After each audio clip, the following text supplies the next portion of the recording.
gentlemen, and our distinguished guests. Welcome to our special event tonight. We have with us retired Rear Admiral Lawrence Chambers on his visit with the San Diego Vietnamese community. Tonight we will have an interview with him, and followed by a brief video to capture his heroic actions. And at the end, we will have a reception in which you can meet and greet with the retired Rear Admiral. And we have with us retired Rear Admiral Lawrence Chambers on his visit with the San Diego Vietnamese community. Tonight we will have an interview with him, and followed by a brief video to capture his heroic actions. And at the end, we will have a reception in which you can meet and greet with the retired Rear Admiral and have pictures and have asked questions with him. So please save all your questions for the meet and greet portion after the interview. And right now, we would like to conduct our interview for the night. Please welcome our interviewer, Alex Nguyen. And for this portion, we would like our audience to stay very quiet. We are doing a live broadcasting, so no flash photography. Please turn all your cell phone to silent mode. And please welcome to the stage, retired Rear Admiral Lawrence Chambers. Please give a round of applause.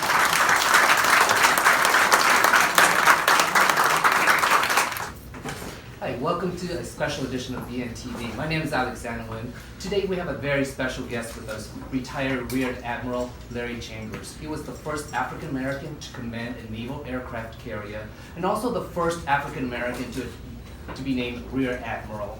But what most Vietnamese people remembered him for was the controversial order during Operation Frequent Wind to push millions of dollars worth of helicopters overboard so Republic of Vietnam Air Force Major Bung-Ly could land his Cessna Bulldog on the carrier, thereby saving the lives of the Major, his wife, and their 5 children. Please welcome Admiral Lawrence Chambers. So let's talk about Operation Frequent Wind. And can you tell me a little about the operations for those who are not familiar with it? If we're going to start with the operation, we were in Yokosuka, Japan, USS Midway. We were told to get underway on the 31st of March, and I had been in command 3 days, and we proceeded down to Subic Bay. We were supposed to get a 10-day upkeep in Subic, but we were told to maintain readiness to get underway in 4 hours. And how much readiness can you get done?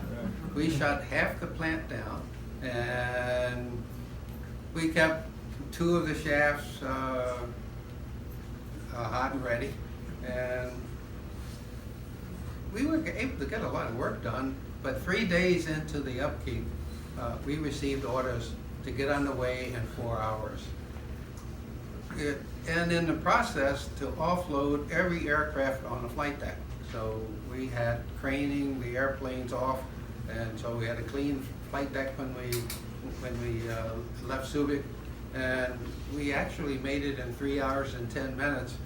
But the admiral on board wasn't quite satisfied, and by the time we got out of Subic Bay, we had all 12 boilers on the line, well, coming on the line. 6 of them had been offline, so we really had to get those online before we could get to the full speed that they wanted us to. And we were ordered to make best speed. And for those of you who like nuclear power, you can do this all day long. For a fossil fuel carrier, that's 750,000 gallons of fuel a day. And when you get there, you better have a tanker because I'm about out of gas. So, I mean, what exactly is the operation? Was that the evacuation of Saigon and its embassy? No, this was just to get ready. We were told to proceed off the southern tip of Vietnam and to take on board 10 HH-53s that belong to the Jollies, the Air Force rescue guys. And that's all I had on the flight deck. I was now a helicopter carrier, just like all of the others. And we proceeded off of Vung Tau, just out of the delta where the water comes out of out from Saigon. And we were there to await orders. And I was changed operation control from CTF 77 to Commander Task Force 76, Donald Boone Whitmire.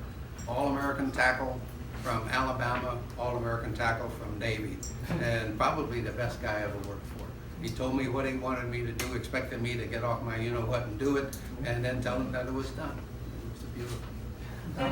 Now I read that you didn't even realize that the operation had started until the chopper of the president of Vietnam. Nguyen Cao Ki arrived on board about noon on the 28th or the 29th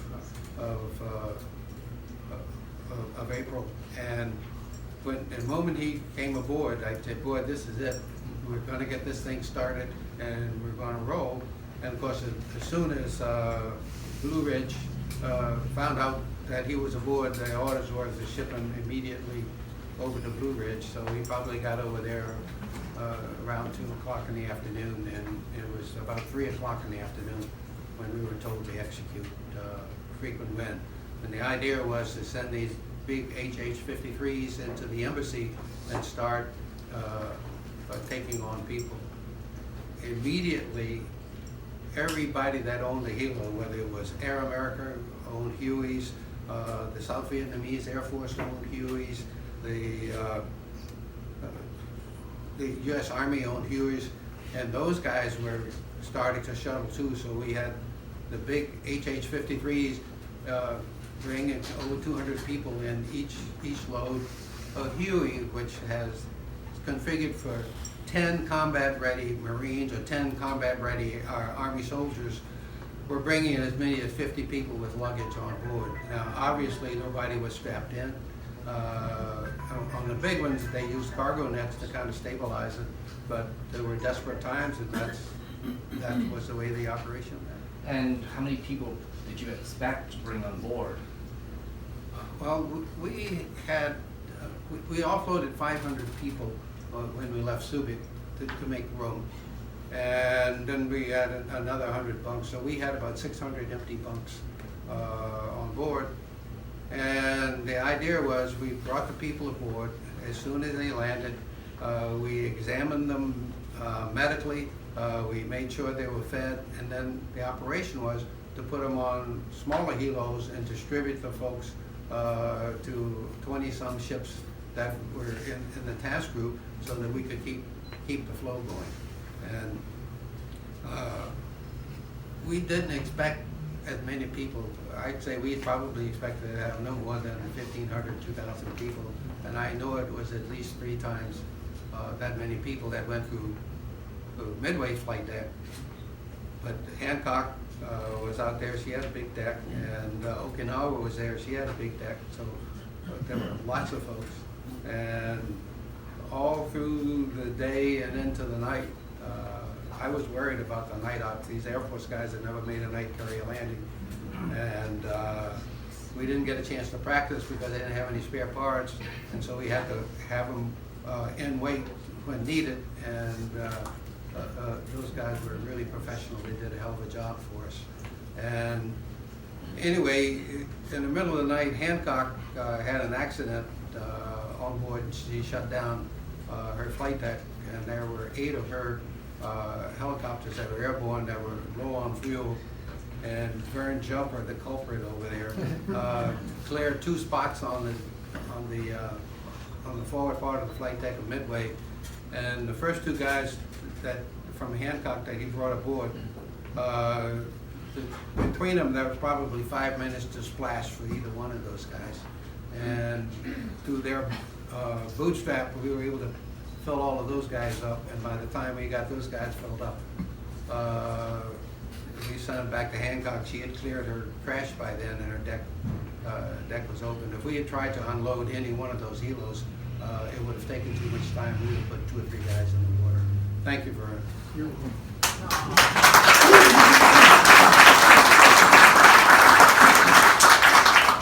helos.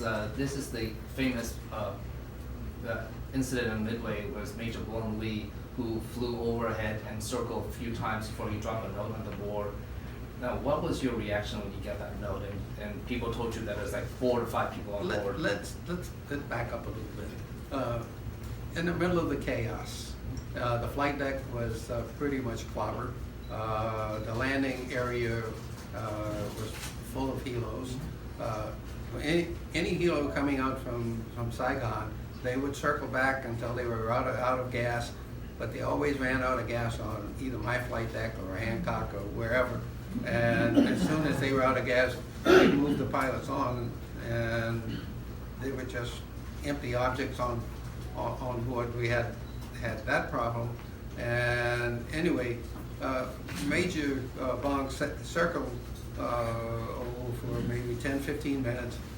He dropped at least 3 notes that went over the side, and then the 4th note, I think he wrapped it into a firearm. It was not loaded. And the note hit the crash truck and stayed on board. Now, I didn't really need the note to know that he wanted me to try to take him aboard. And we put our glasses on him, and we could see the major flying the airplane. We could see what looked like a female in back holding a little one in her arms, and that little baggage compartment window in the bird dog, we could see at least 1, maybe 2 heads. So we knew that there were at least 5 souls on board. And at the time, the Admiral was telling me not to clear the deck, to tell him to ditch, and that we would rescue. But if he had attempted to ditch, I think everybody would have drowned, because he would have drowned trying to save his family. And that's fun and fun. 100 years later, I had a chance to talk to his wife for the 3rd time. At this time, I found out she couldn't swim. There was no way the Major was ever going to ditch that airplane. He was either going to land on board or he was going to crash it. And I put myself in this place, said, he's crazy. I called the chief engineer up and said, I'm going to need 25 knots out of the Overbureau. We had 15 knots of natural wind, and I wanted to get 40 knots over the deck, so I didn't care what he was flying. Even if he was flying the C-130, that I thought we had enough wind over the deck that we could stop him without an arresting gear. And then I told my cohort in crime over here, Vern, that I wanted a ready deck. I won't quote what he said to me about this ready deck, and I told him I'd give him some help. I got on the ship's general announcing system and said I want all of the Air Department personnel and all of the Air Wing personnel that weren't actually on watch to report to the flight deck to give them some help clearing the flight deck. There were a lot of JO aviators around, and there were a lot of Marines, and so since most of their airplanes were ashore and on the hangar deck secured, they all showed up. I think I had the deck aides, the snipes, the JOs, the Marines. I think, Vern, you had somewhere between 2,000 and 2,500 people helping him clear the flight deck. And the order was make a ready deck. And after a few exchange of words, I assured him that we had to push those guys over the side. There just wasn't room enough over the foul line that we could make a ready deck. And so it was like a demolition derby. The engineers had made some wheels for the Hueys because we knew we were going to run into them. And so they would put these wheels on, push them to the edge of the deck, and then push them over the deck. I didn't count the number of helos over the side because I knew I was going to be accounted for it, and I wanted to be able to say when they were going to court-martial me that I didn't know how many we pushed over the side. Now, Vern may know how many we pushed over the side, but I never asked him. Now, we got the deck cleared, And we were turning into the wind, and we really did have 40 knots of wind over the deck. I had given the chief engineer permission to take 6 boilers off the line for maintenance. We were operating helicopters. We had 15 knots of natural wind. Well, all we needed was steerage and I told him I wanted 25 knots, and he said he didn't have enough steam, so we shut down 2 of the ship service generators to make more steam for the engines. We got to 25 knots. I got 40 over the deck, and then I said, and these aviators in here know that when you get that much wind over the deck, there's a slight downdraft and burble off the end, so it's pretty rough back there. But I figured this was the only chance we had to give him a chance. And I said, if he gets through the burble, I know we've got him captured. And gave him this. We tried to talk to him on both emergency frequencies, VHF, UHF guard frequencies. By then, we ascertained he didn't have a radio, so we used the Aldous lamp. Gave him a green light to land, and just before he got there, Vern let 8 more kilos land in front of him. And then he asked me what did I want to do, and I had a few choice words to say about where those kilos should go. And Vern expeditiously pushed them all over the side. And then the guy landed. And my question to you is, I had 3,000 people on that flight deck. Where do you think they went when we were made the ready deck? We have a thing called Vulture's Row. They were all manning the island. They were all there to watch the show.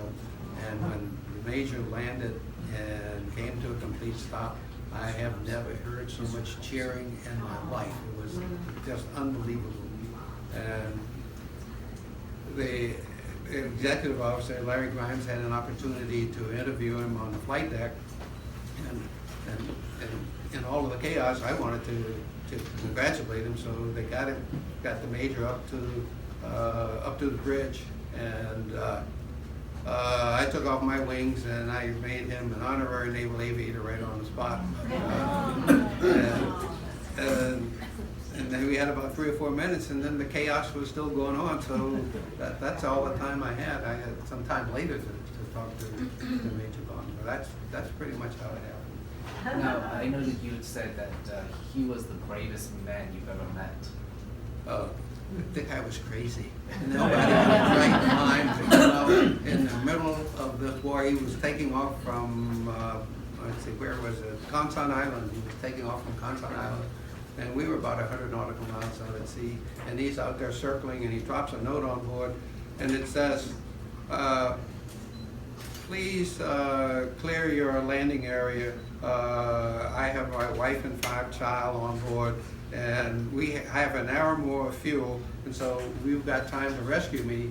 And he didn't have enough fuel to make it back to the beach, so he was absolutely going to land there or crash it on board. And the admiral was trying to tell me to tell him to ditch, but there was no way. I put myself in the Major's shoes and thinking, if it were I'm going to land on that deck one way or the other. So the object was to give him a chance. And I think in today's dollars, Vern, you're about $100 million in the hole. Oh, you pushed over the side.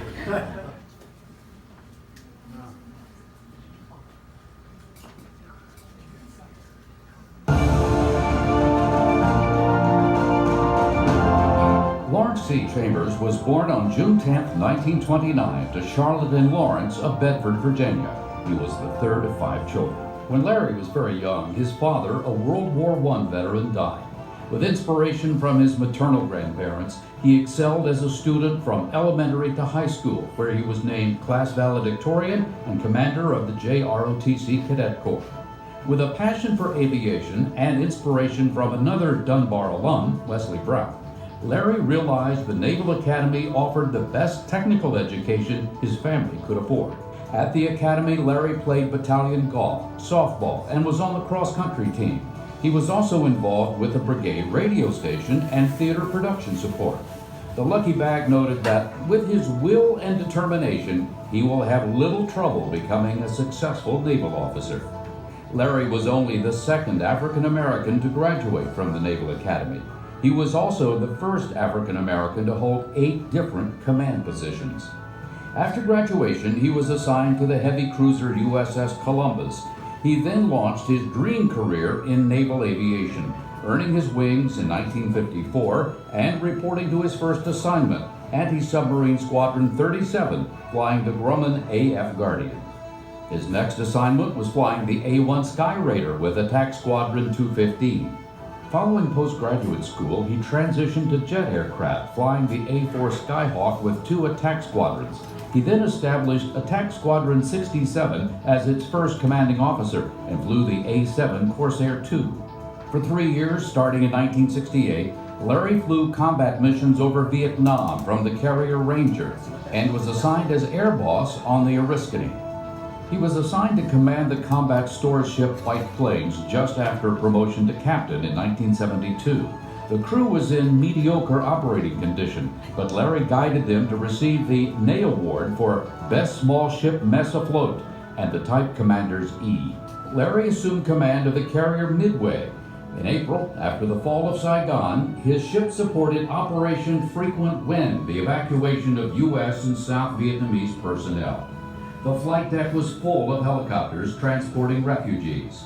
Major Bung-Ly, an experienced South Vietnamese pilot with his wife and 5 children in a 2-seater aircraft, dropped a note requesting the carrier make room for him to land. In addition to other preparations, Larry ordered a number of helicopters pushed overboard to clear the way for the small aircraft, which then landed safely aboard the Midway to the widespread cheers of the crew. In 1977, he became the first African-American Naval Academy graduate promoted to Rear Admiral. He served as Assistant Chief of Navy Personnel, then commanded Carrier Strike Group 3, and later served as Interim Commander of Carrier Strike Group 4. His final naval assignment was Vice Commander of Naval Air System Command. Larry retired as a Rear Admiral in 1984 after 32 years of service. He then served as Director of Navy Marketing for Systems Development Corporation, which later became Unisys. He held senior program management positions with the company over the next 10 years. As a consultant, he traveled to Kazakhstan, providing classified services for the Defense Nuclear Agency. He was employed as president of Innova Systems and then worked for its parent company, Kinnevik, for 6 years, where he traveled around the world to renew business relationships in the Far East and Pacific.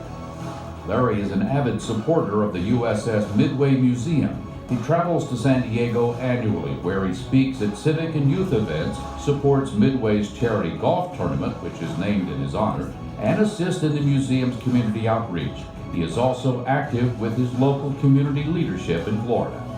As a staunch supporter of the Naval Academy, he speaks at engagements across the country, including Naval War College presentations, local area association events, and the Academy's Black History Month activities. Larry is married to Sarah Jones Chambers and has 2 children.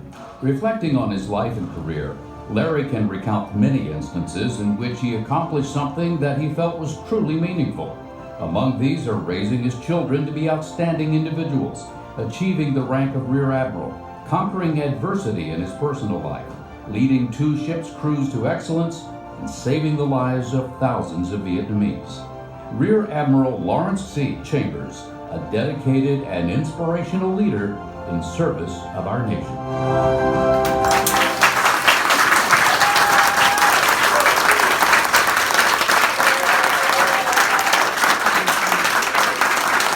That was a very touching tribute. In a few days, we will celebrate the 224th 4th of July. Tonight, as we are in the grace of these living heroes who fought so hard for our freedom, and we very appreciate you and your contributions. And please welcome, we have a little special gift for you. Yes, anything else? I know we have our first princess from the Vietnamese, San Diego, Miss Vietnam, Miss Ao Dai, San Diego.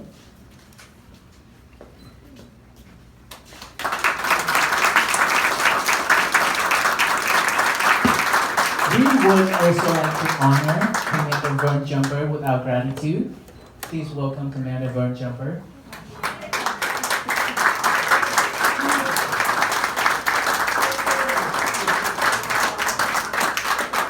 Also, in our grace, we have retired Rear Admiral Don Shelton. Please welcome.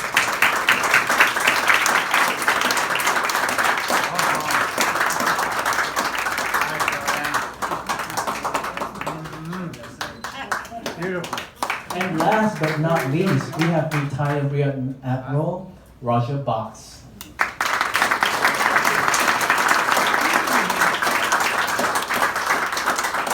And also, we know behind every successful man is an even more successful woman. So, appreciation for all our ladies who stand behind these great men. Thank you so much.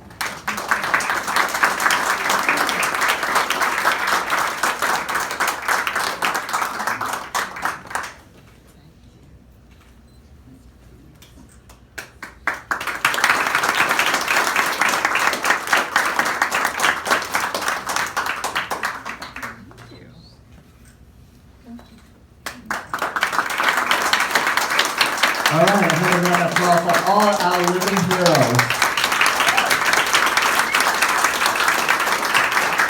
Thank you, ladies.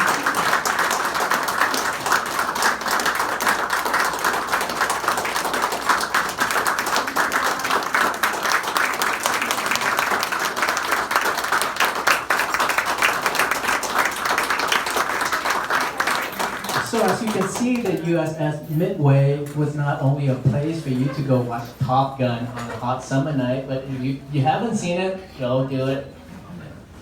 But it's also deeply connected to our Vietnamese American history. Tonight we have the honor to welcome a special guest from the USS Midway. Please put your hands together for emergency medicine physician, Dr. Phao Le.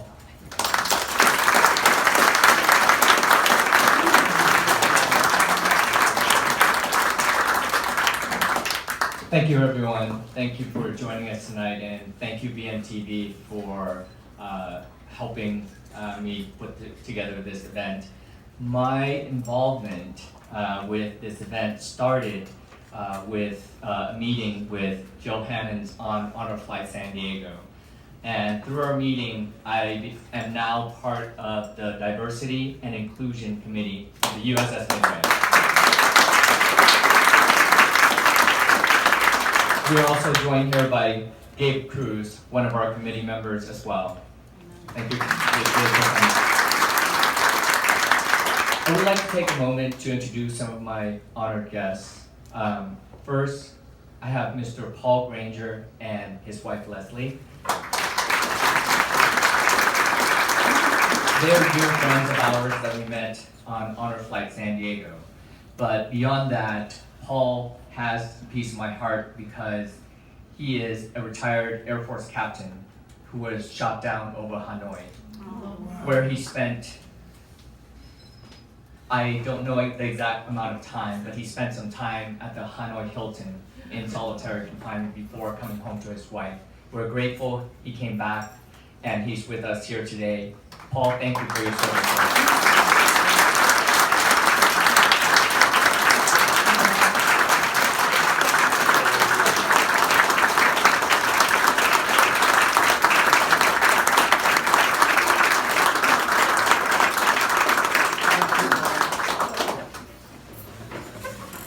Next, I would like to introduce Mr. Dave Smith.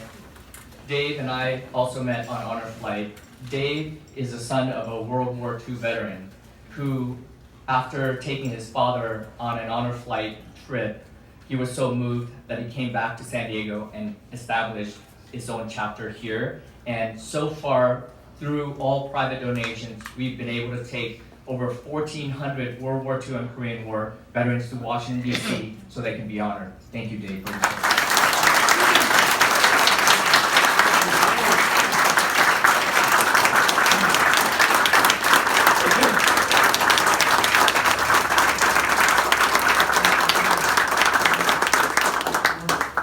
next to Dave is Miss Julie Brightwell. She is the current chairwoman of Honor Flight San Diego. She works tirelessly every night working on the very next flight, which is coming in October. I know she's been working very hard fundraising to make this happen so that our World War II veterans make their next flight. Thank you, Julie.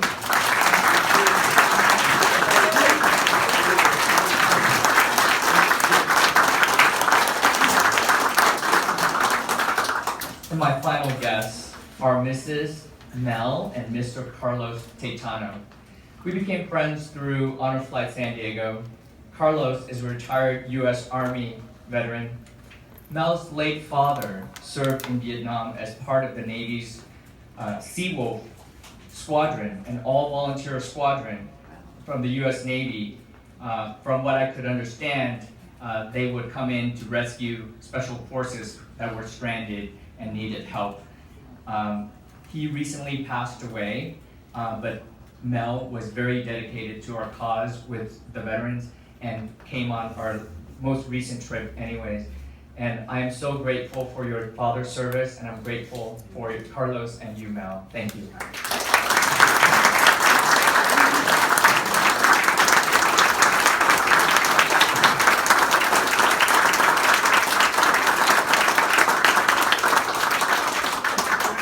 And finally, just a little bit more about myself. I am a physician by trade, but I was also an immigrant to this country. I am actually the son of a lieutenant commander in the South Vietnamese Navy. He was a graduate of the 15th Vietnamese South Vietnam Naval Academy class. And as fate would have it, when I went to UCLA, I met a beautiful woman who became my wife, whose father was part of the 7th class of the South Vietnamese Naval Academy. When I came to America at the age of 11, I remember hearing a song sang by Ray Charles. And I could not understand most of the words, but I remembered how beautiful it sounded. And now that I've grown and I've traveled through this country and I've met heroes, I truly love this song. I would like to sing for you a couple of verses of my favorite American song. Oh, beautiful, for heroes proved in liberating strife, who more than self their country love, and mercy more than life. America, America, may God they go refine till nobleness become success, and all great gains divine. Oh, beautiful,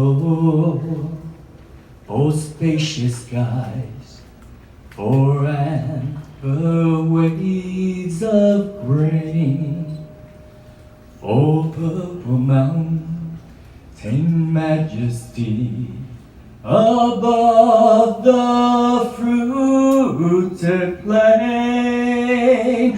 America, America, God shed His grace on thee, and crown thy earth with brotherhood, from sea to shining sea.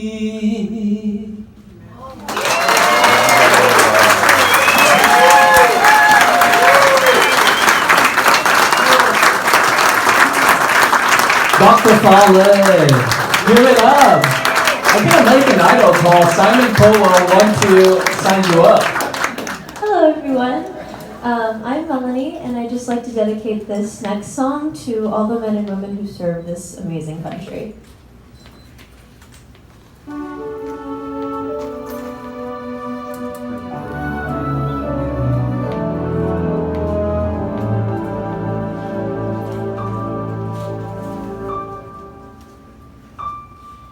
God bless America,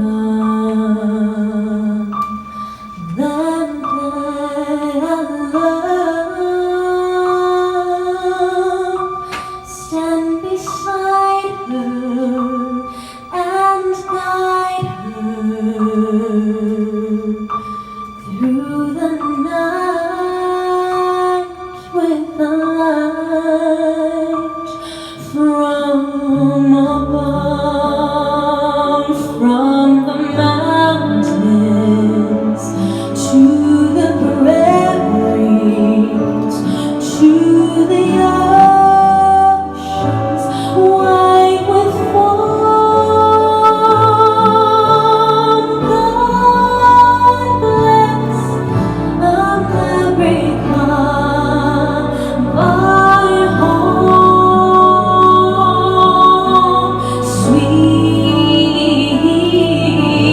home.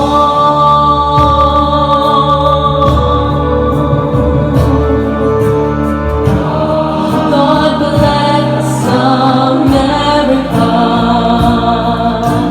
land that I love. Stand beside her and guide her through the night with a light from above, from the mountains to the prairies, to the oceans wide with calm. God bless America, my home, sweet home.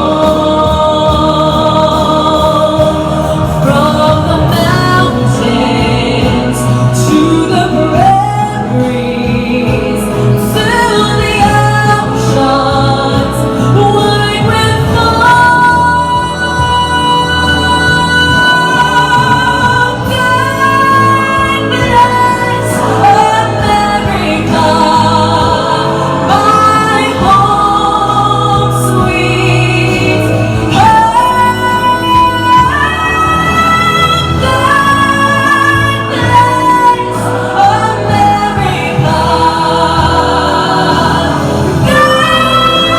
God bless America.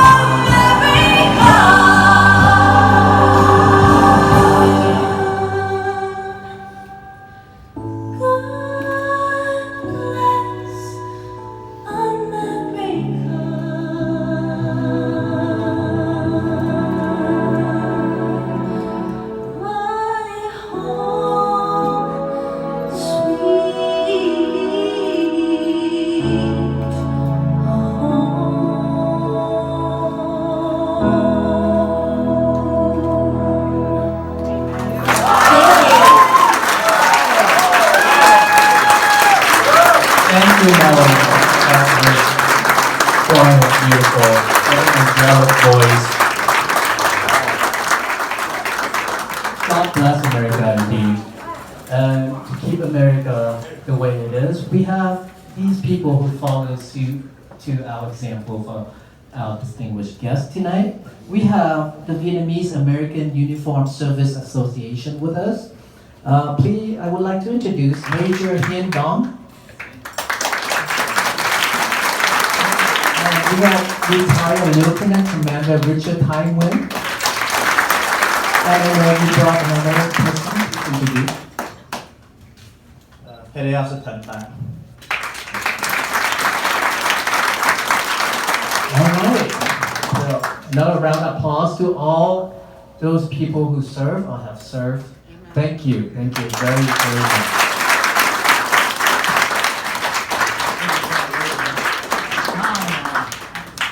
So actually, we have more than one. We have four. We have four gentlemen that make that fateful decision back in the day of that fateful day. So my name is Major Don. I'm with the Vietnamese American Uniformed Services Association. It's a military association. It's our we're very humble and touched to be here tonight to listen to your story. So for your audience out there, when we junior officers listening to a senior officer's story, it's not just a story, it's a leadership lesson. What the Admiral presented here tonight was what we call military decision-making process, where you have a lawful orders and an ethical decision. The Admiral basically disobeyed a lawful order, but he sustained the ethical decision. For that, for young officer like me, myself, and the gentlemen here, that's a lot of leadership, sir. And that I would call courageous leadership. So for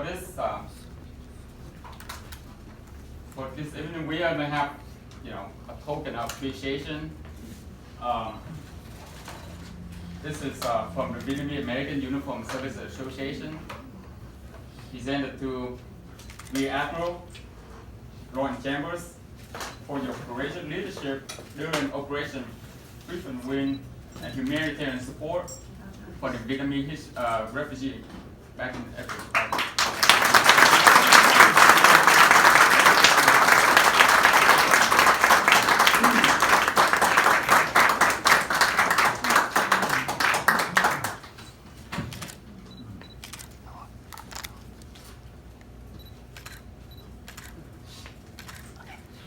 And by the way, my dad was on that Midway.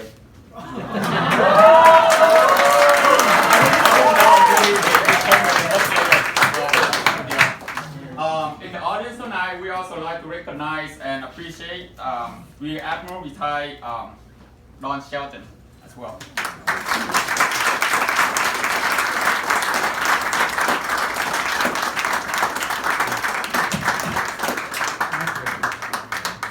Thank you. Admiral? Very good. Want me to turn around or? We gotta take a picture with you. Yeah.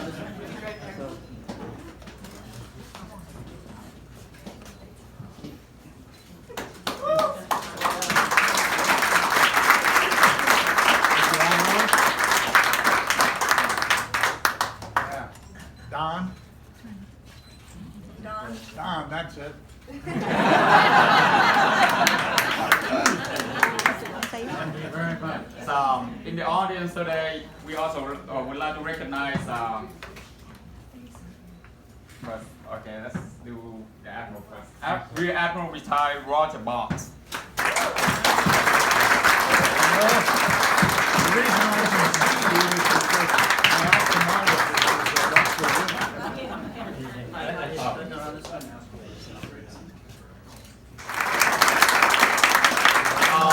Last but not least, I'd like to recognize Admiral Chambers' teammate on that fateful day, Commander retired Vern Jumper.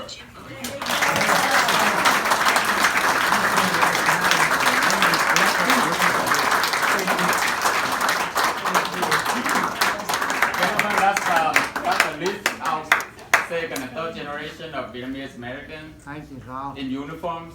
That's the least we can do. We keep your leadership. That's in our heart.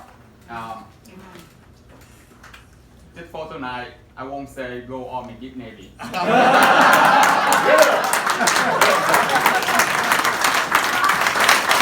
welcome to the stage Dana Ball from VNTV. She would like to have a few words with our guest tonight.